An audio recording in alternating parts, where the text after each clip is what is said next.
Hey limit breakers. This video is stage 2. This is for the ones that have woken up, know that something needs to change. You've been inspired, maybe by books, maybe by podcasts, seminars, content you've watched, or might even be people that you've been surrounding yourself with. And you've got multiple apps, you've got great intentions to make those changes.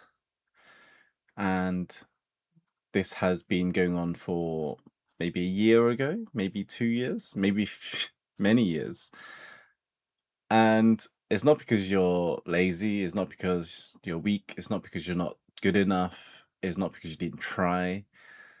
And it's because there's simply something specific that's happening at stage 2 that's holding you back. But it makes it feel like you're progressing. And the truth is, it isn't. I know this because I spent many years here, and I know this stage very well because I've been through it and what I thought I was making progress. And until I found out I wasn't, truly, I was not making any changes. Life was still very same. Not much has changed at all.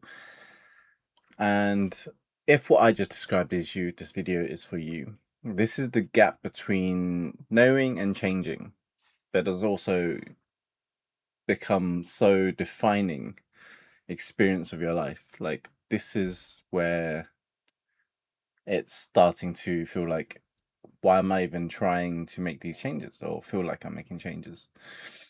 And this is the stage that is the most deceptive, because this stage is where it's easy to be stuck at, similar to stage 1. Stage 1 is the struggle, and that stuckness is visible. It feels like stuckness. There's no pretending things are fine. However, in stage 2, you feel like you're making momentum, you feel like you're making progress, and you're doing something about it, or feels like you're doing something about it. You're consuming content, you're attending events, you're investing in your personal development, you're talking and surrounding yourself to people who get it, and you feel inspired regularly. Like, you feel inspired to get up, to do what you do, to get on with whatever needs to be done. And that inspiration it just feels so great, right? It's so energizing, and it mimics that feeling of actually making changes. It isn't. The archetype of stage 2 is what we call the dabbler. And the dabbler isn't someone who hasn't tried multiple things. They have tried everything, or at least for what they know, most things, with great intentions, and you're trying to get things moving. But then you move on too quickly before any of it actually have time to be processed or actually land. Because landing requires something that the dabbling stage hasn't been willing to do yet. It's not more information, more commitment, or more exposure. It's more of the thing that generally scares them. And here's the pattern. I've seen this many times. It's people who get up on Monday, excited, new podcast, something that they've been trying to tackle for many years. You get all the quotes, you save the quotes, you save the episodes, and then you feel like something's shifting.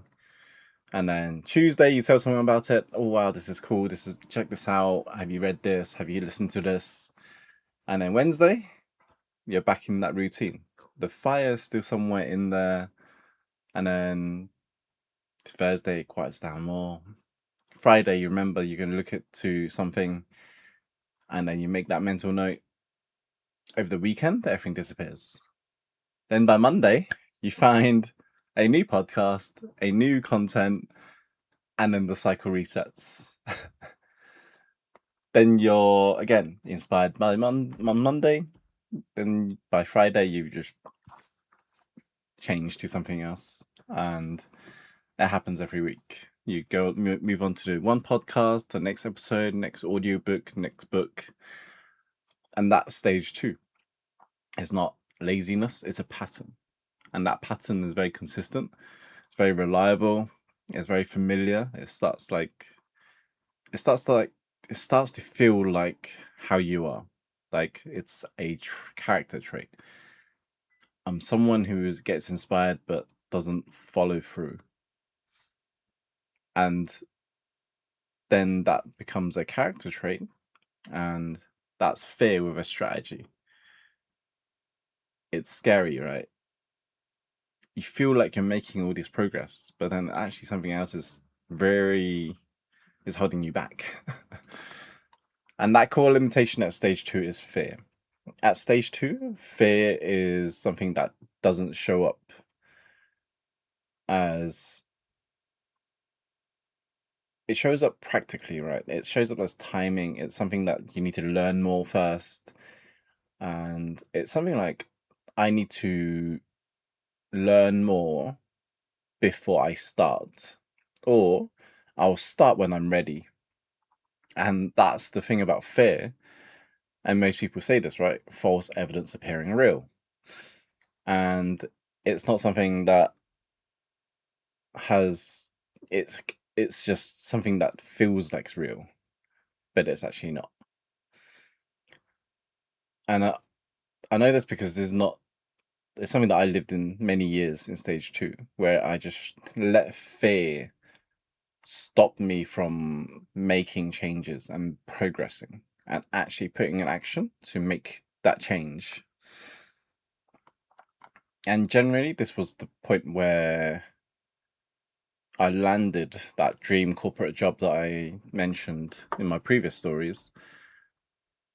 And it's the job that the parents are proud of, and friends congratulate me on. It's like, wow, you made a massive step into corporate, like as if it's the dream job that I ever wanted, or it's because it's for my parents' approval because I didn't make doctor, lawyer, and accountant.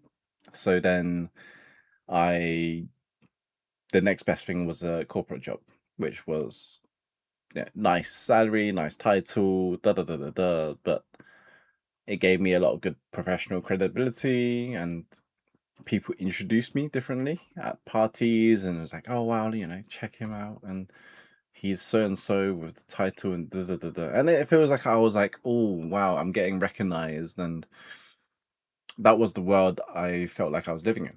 Like, oh, I made it, kind of thing. And within less than a year, I think I was like a zombie because I wasn't just tired. I was showing up, I was doing the work, I was performing, I wasn't stressed, I wasn't overworked. I just felt empty. Like there was something missing inside. And I don't know what it was back then. It was something that I just like whenever I just sat in the car before I got home, or whenever I got home, I just sat in the car for like 20 to 30 minutes, just being empty, like not fulfilled. Um, I felt like there was nothing else to give.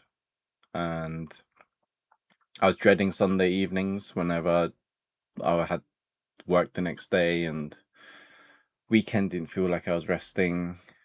Um, I started to feel like heavy inside my chest, like something was just dreading. And I wasn't actually living. So I also quietly just sat with it. Right? I was just like, I don't want to do this anymore. This is not who I am.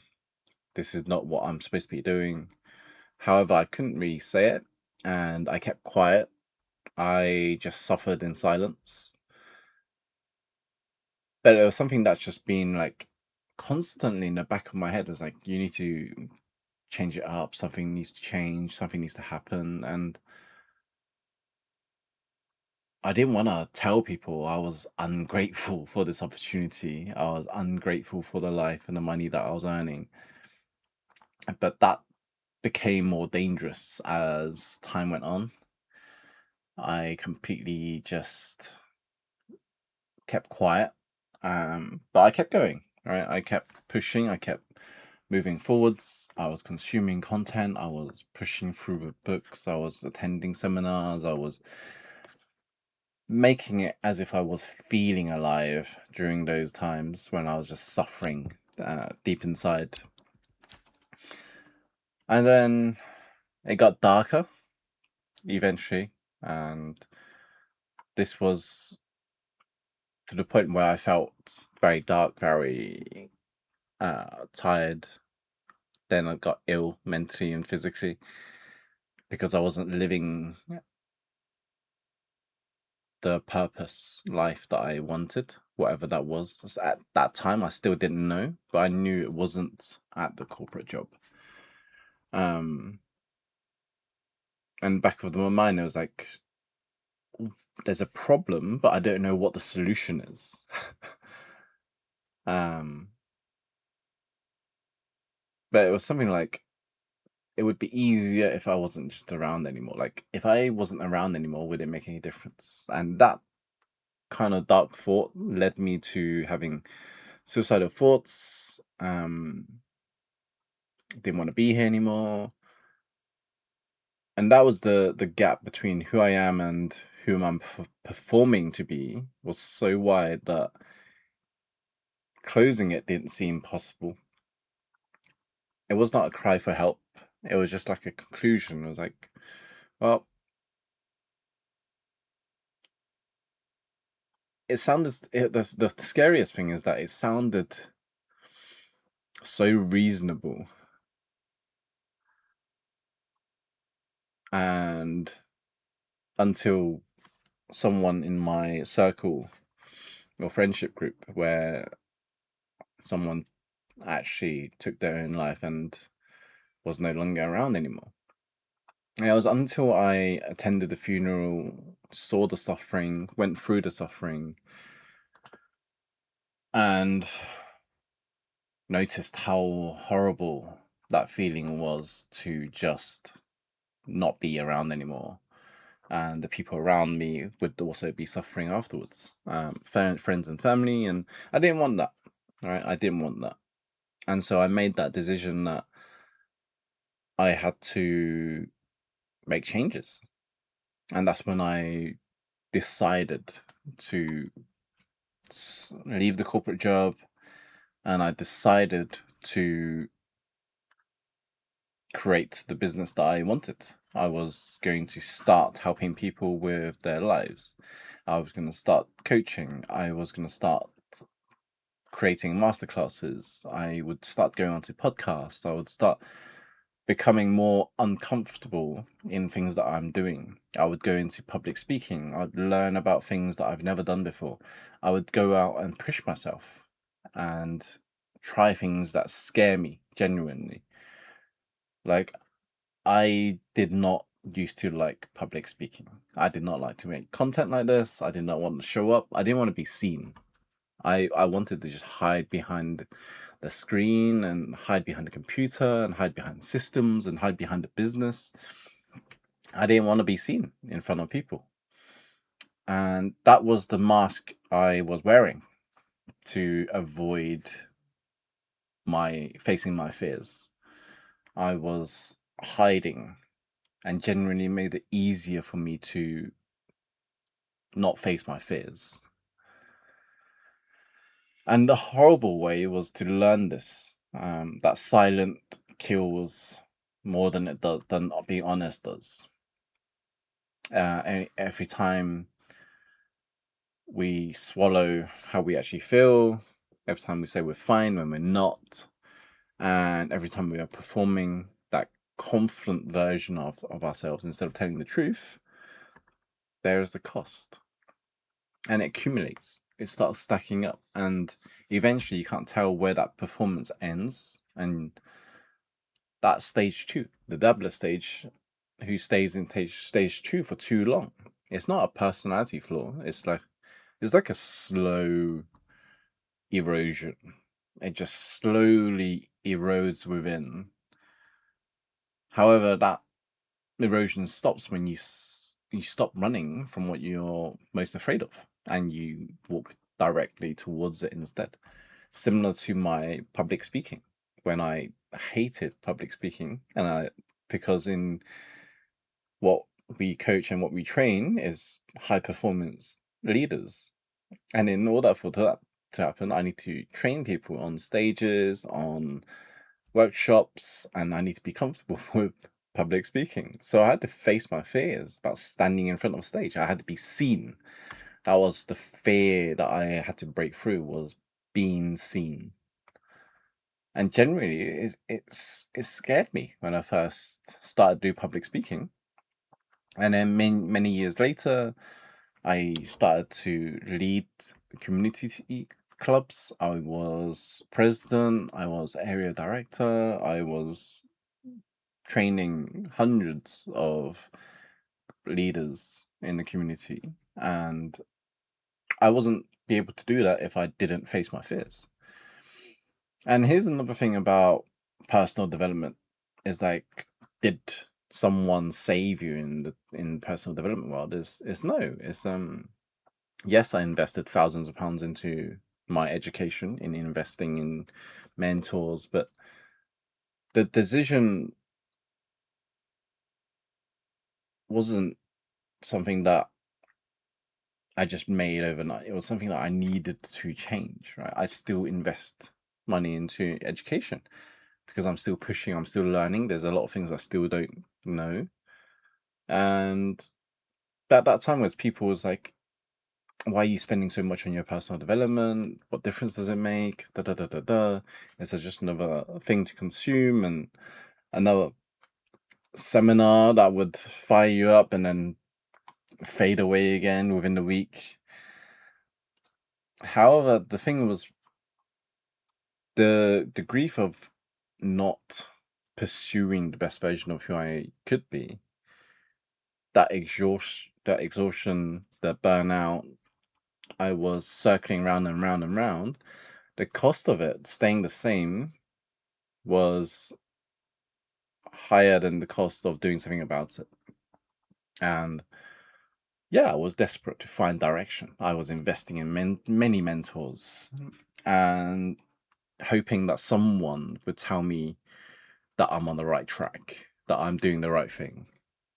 But it was because I was facing my fears. That's what changed me, was because I was able to move towards that fear. No one saved my life. It was me deciding to show up. Yes, I could be drowning, I could be facing a lot of challenges. However, the mentors showed me that I still have choices that I could make, that I can still make changes that align with me. And personal development wasn't just a consumption habit. I started to treat it as a practice. I had to implement things into my life. There was structures, there was tools that I used, and I started implementing it into my life, into my routines, into how I train and how I show up. And then that's when I managed to meet Ick, my business partner, right? The co-founder of Limit Break Lifestyle. We built the thing that we wish we had existed when we were at our lowest. Because when we were going through the journey of this 5 stages of life, we didn't have this framework. And we created this framework because there's so many people that are going through what we went through. However, had we been taught this framework earlier, we probably wouldn't have to endure so much different challenges.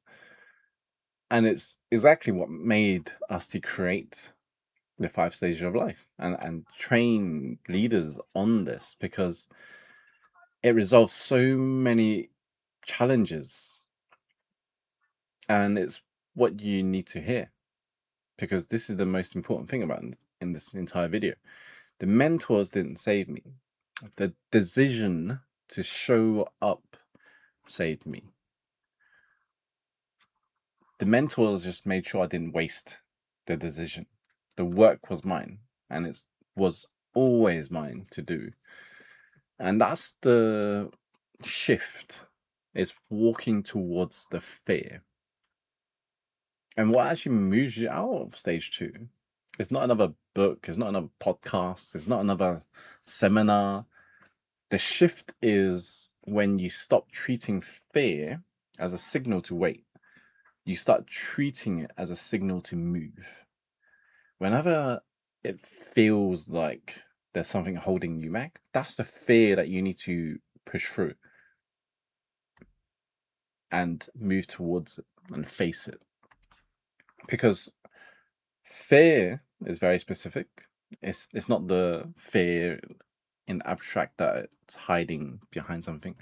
It's the fear of the particular thing that you've always been avoiding. So, for instance, when I feel anxious, whenever I feel anxiety creeping up, I would sit with it. I would face it. I would identify it. Where is this coming from? And I would also reframe it. It's like, what am I going to change this to? Like, what am I afraid of right now?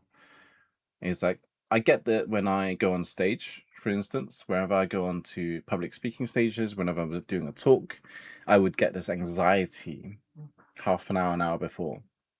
And I would frame it in a way that, what am I excited about? What am I going to deliver that's going to help people? Instead of being, am I good enough? What's the voices telling me? What you've got to say is probably no interest to someone else. Da da da da. All of this me changes to, what can I do to help the people I'm going to speak to? And it's similar to this. Like, I used to didn't like to do videos, but here I am now because I believe that this video will help someone move forwards. And that's the commitment that is probably holding you back. That's you're unwilling to make, because it means you could generally fail in public and you would get judged and you would face those consequences, right? It means you have to face something that might genuinely scare you. And the relationship for dabblers and to fear is to stay in that motion without ever landing. You keep consuming, you keep learning, you keep preparing, because all of that activity creates that feeling of momentum without ever requiring you to actually do the thing that scares you. It's like, you can read all the books about public speaking, but until you step on stage and actually deliver a talk to people, you're not actually doing the action. You're not embedding it. You're not actualizing it into your life. And that's the one thing that I would do. And I change it. If I knew it couldn't fail, what's the first thing that comes up for you before your brain goes, that's the thing that scares you the most? That's the thing that you shouldn't be doing. But if you actually did it, it would actually move you forwards. So it's not that plan, it's not the preparation, and not the version of it that's been through like many months of strategizing. Is the thing that is be specific at whatever it is for you. But you know you need to do it. But you need to do it when you're not ready. You need to do it now. And there's not, I do it when I'm ready, not when I have enough information. It's now. Do it because it scares you. Do it because it's going to push you forwards. And that's the truth about stage two, is that nobody wants to say it out loud. You already have enough information. You've had the information enough for years. The information is not the bottleneck. The willingness to walk through the fear is the bottleneck. And you didn't need more time. You just need someone to maybe stand next to you, maybe hold you, maybe guide you, and go through it with you. Sometimes it's easier. For instance, when I did public speaking, I didn't do it with many people. But I had to build up friends, new connections, and I had to build up different mentors and peer support groups and people that's genuinely wanted to push me forwards and help me. And similar to the Limit Break lifestyle community, we're all there to help one another. There's no judgment. It's all about safety and being accountable to grow. That freedom to grow, that there is no fear there. It's all safe. It's a safe environment where you could learn and grow and change and try things and see what works for you.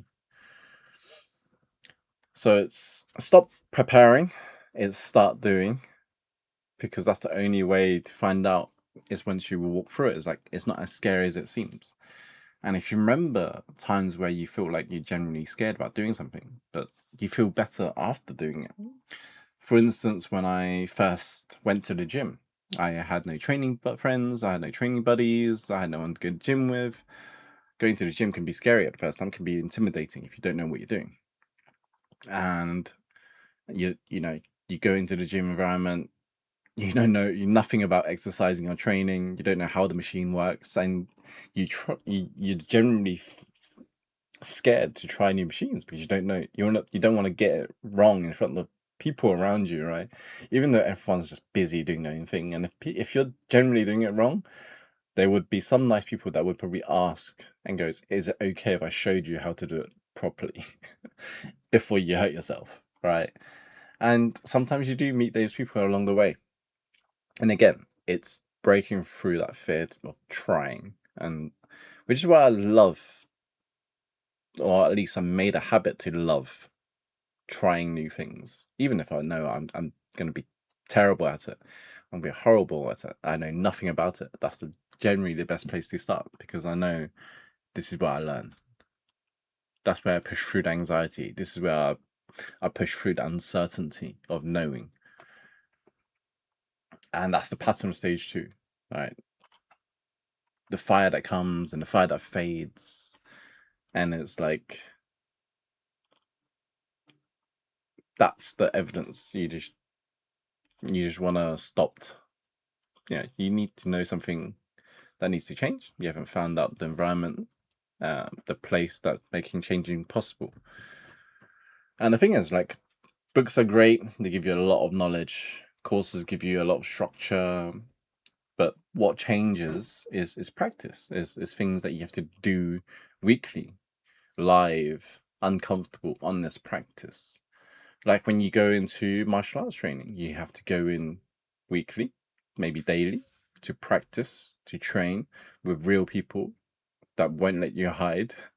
People would correct you when you're doing a punch wrong, when you're landing wrong, or when you're stretching wrong.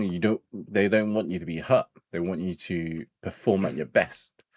But you have to do it. Like no one else is able to do it for you. And that's the gap in that market. And that's what limit break lifestyle like feels, is that safety. It's every week we get to practice. That's the community. We get to practice about our consciousness, about the fears that you have, facing the questions that you've been avoiding.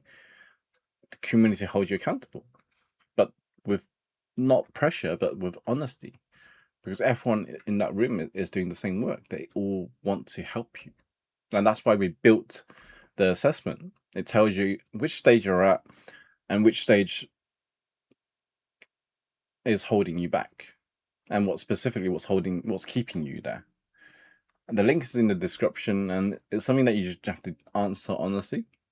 And if this video describes the pattern you've been living, the application's in the link below.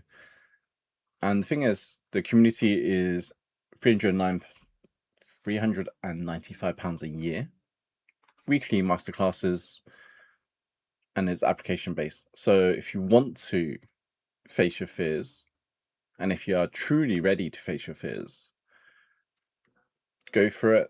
Go through the questionnaire, the assessment, and then fill out the application, and then see where it takes you. Because if you're ready to take the work and you've been preparing long enough, you know enough, the next book's not going to change your life. Next podcast isn't either. Next thing is going to be when you stop saving it and you start doing it now. And that moment can be now. And remember to live life with no limits, and I'll see you in the next video.